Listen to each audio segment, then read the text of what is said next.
Breaking news Telangana రాష్ట్రంలోని నల్గొండ జిల్లా తండూరు మండలంలోని పుల్లెంల గ్రామంలో ఘోర విషాదం చోటు చేసుకుంది. సుఖేందర్ రెడ్డి అనే యువ రైతు తనకున్న వ్యవసాయ భూమిలో పత్తి వేయగా గత 3 సంవత్సరాల నుండి పంట చేతికి రాక అప్పుల పాలై ఆత్మహత్య చేసుకున్నాడు. మృతుడికి 2 కుమారులుండగా ఒక కుమారుడు అంగవైకల్యంతో బాధపడుతున్నాడు. కాబట్టి నష్టపోయిన రైతు కుటుంబానికి ఎక్స్గ్రేషన్ చెల్లించడంతో పాటు అంగవైకల్యం ఉన్న కుటుంబానికి పెన్షన్ సహాయం అందించి కుటుంబాన్ని ఆదుకోవాలని కుటుంబ సభ్యులు డిమాండ్ చేస్తున్నారు.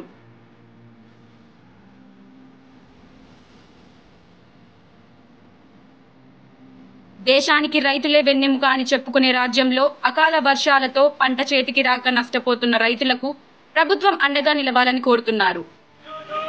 తండూరు మండలం పుల్లెంల గ్రామంలో సుఖేందర్ అనే రైతు తనకున్న 2 ఎకరాల పొలంలో 3 సంవత్సరాల నుంచి పంట పండిస్తున్నాడు.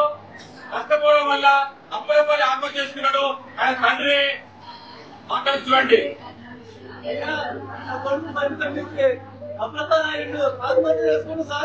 ముఖ్యమంత్రి రేవంత్ రెడ్డి గారు, మంత్రి కోమటిరెడ్డి గారు, ఎమ్మెల్యే రాజగోపాల్ గారు స్పందించి ఈ కుటుంబాన్ని న్యాయం చేయాలని కోరుకుంటాం.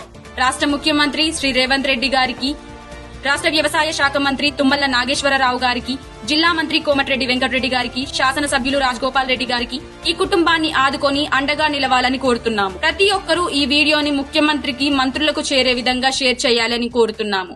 జై రైతన్న, జై జై రైతన్న.